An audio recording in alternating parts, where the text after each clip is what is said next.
Welcome to PropSutra, where we decode what's happening in India's real estate market. I'm Nicole and I'm joined by Mr. Balaji Rao.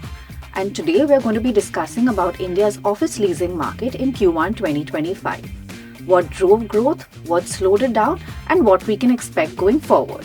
So let's get started. Hi sir, how are you? I'm fine. Thank you for having me over again. So today we are going to be discussing about India's office leasing market and how the market performed in Q1 2025. So I want to start off by asking you that we saw 5% growth in Q1 2025 in the office leasing market. But there's been so much of global uncertainty. So what do you think was driving this growth?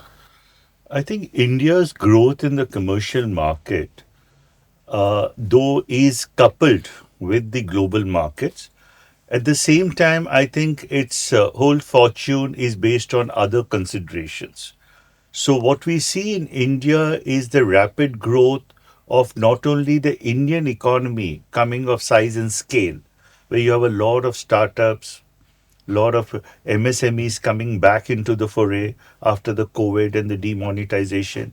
But you also see a sizable chunk, as you know, being taken up by the GCCs.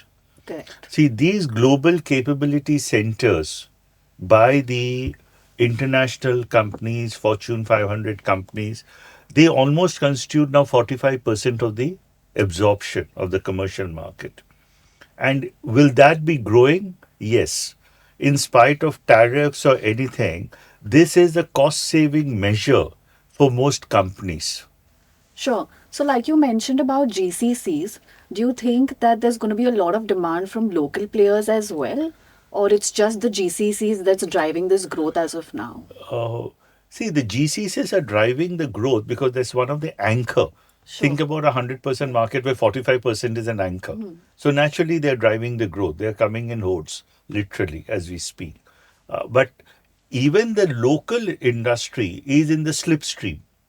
Even if GCCs are driving it, the local industries are coming in the slipstream. And that's why, if you think of a concept called your co-working spaces, flexi spaces, it's all coming through because all your startups will rather be in that co-working space than start in a garage. Sure. You understand? So it's only now going to be more and more formalized, institutionalized, and you will see a lot more demand for this office space as we go forward. So, since you mentioned the term co-working space, do you think that this flex office space, as we term it, is going to be sustainable in the long run? Oh, yes. I think it is here for keeps. Because you think of any segment, you will need across the spectrum different sort of products. So if a GCC maybe might demand a larger flow plate, maybe it's a cold shell, maybe a warm shell, a base shell, whatever you want. A startup might demand a plug and play office, Correct. correct? So if somebody can give him that entire spectrum, they will move towards the co-working spaces who takes it up and gives you the plug and play facility, whether you just need 3 desks and one cabin or 6 desks. So, is this going to be the future when you see a lot of different products, differentiated products coming up, even in the commercial sector? Absolutely, yes. Okay. So, so what's happening, I think in Q1 2025, we've seen that there were a lot of projects which were not nearing completion date. I think they'll be due to enter the market maybe later this year or early 2026. At the same time, there are a lot of flex office players, for example, like SmartWorks and Table Space. They're taking up over 2 million square feet between Mumbai and Delhi. Do you think that this is only going to be a landlord's market, or do you think that maybe it will shift and there'll be an oversupply situation? See, in real estate, the first rule you should remember is not to generalize. So, when we talk about macro numbers, it's very difficult to say, whether millions of square feet will get absorbed. So it's easy to say, I have 40 million square feet coming in this year and there's a demand of 52. Will it all fit in? No. See, in real estate, you have to go micro market. So there might be mismatches in micro market when vacancy rates will shoot up because there's a mismatch in that Correct. particular micro market. There's more supply than demand, and there will be a micro market where there's more demand than supply. If you look at typically the BKC, the CBD of Mumbai, there is more demand, in my opinion, than supply. True. That's why the rentals are so high. So if somebody is supplying more into BKC, will he be sitting on the sidelines? No. He will be driving the market. It would be a seller's market. So, sir, like you mentioned BKC, we also know that BKC has very high rental numbers. And, many spaces are, I mean, there's not much vacancy at this point, but many spaces we've seen the increase has been between the 2 to 5% range. Do you think that with this supply coming, they can still continue to command those rentals or there'll be a correction? You will continue to command.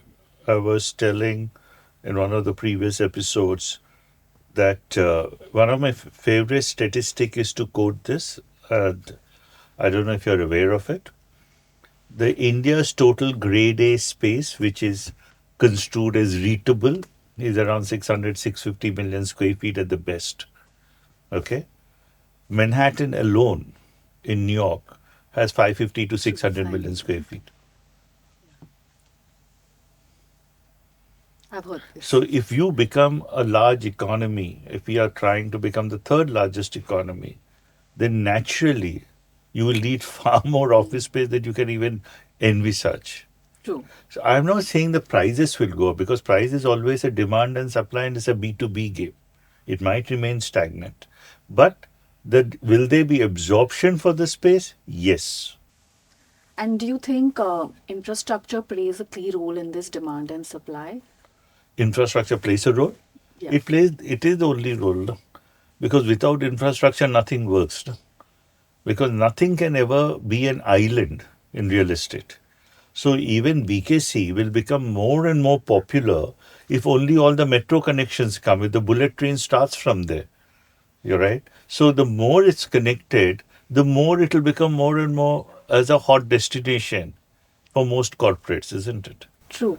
And do you think with infrastructure developing, tier 2 and tier 3 cities, there'll be a lot of supply coming up in these areas? They will come up, but it will be very cautious because people want to know whether people will move.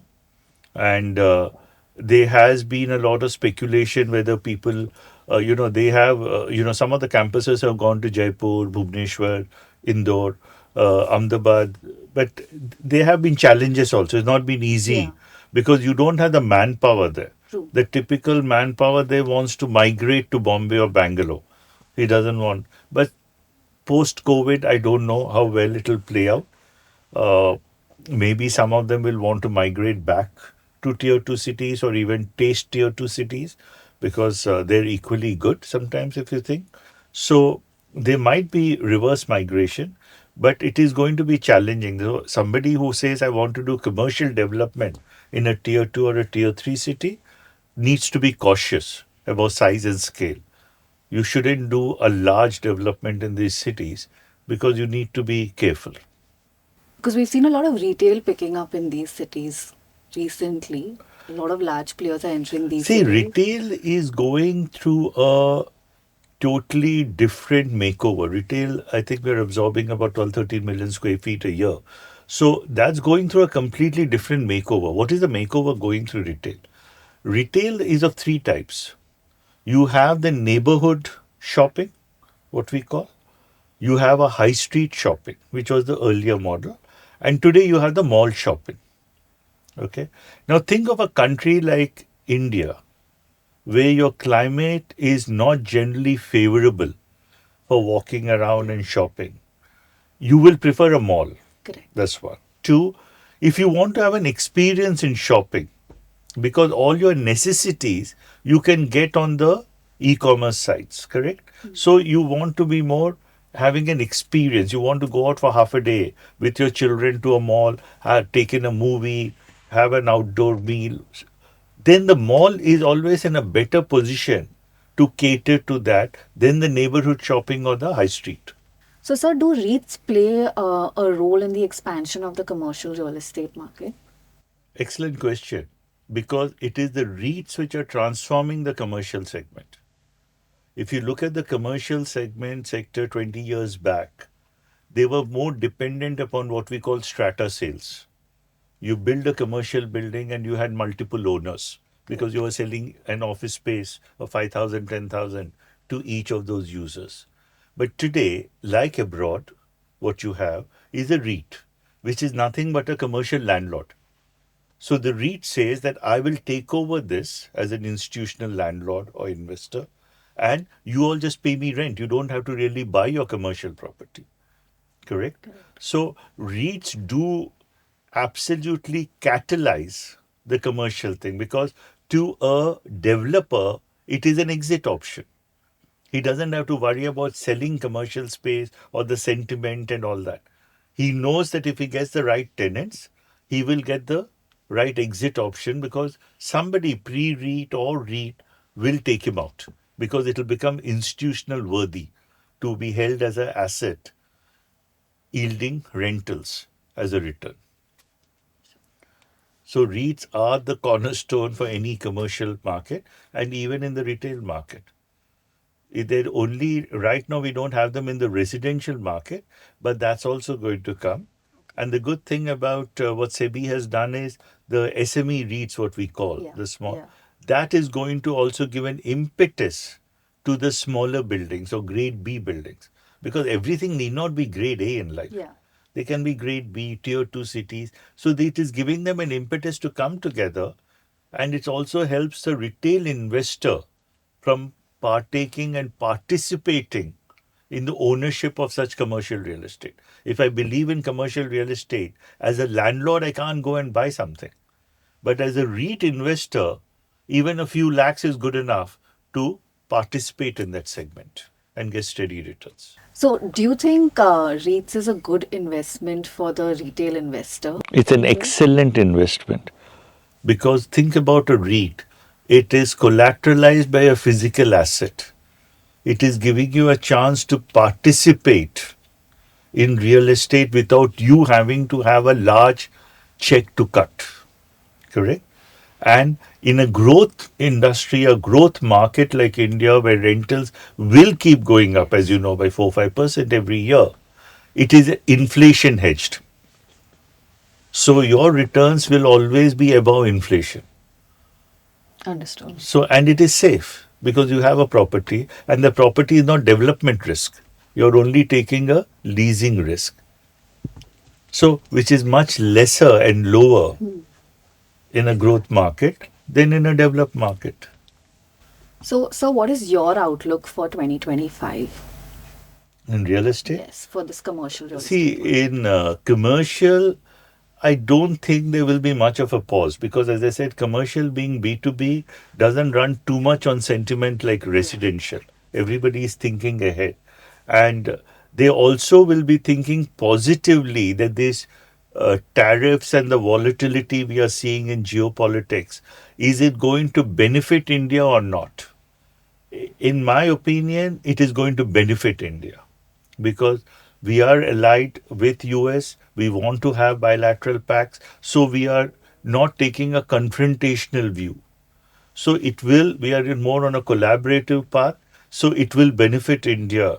So I would tend to believe commercial retail will not hit any major pause. There will be speed breakers, but it will be smooth sailing. Residential, on the other hand, might have because it's sentiment driven.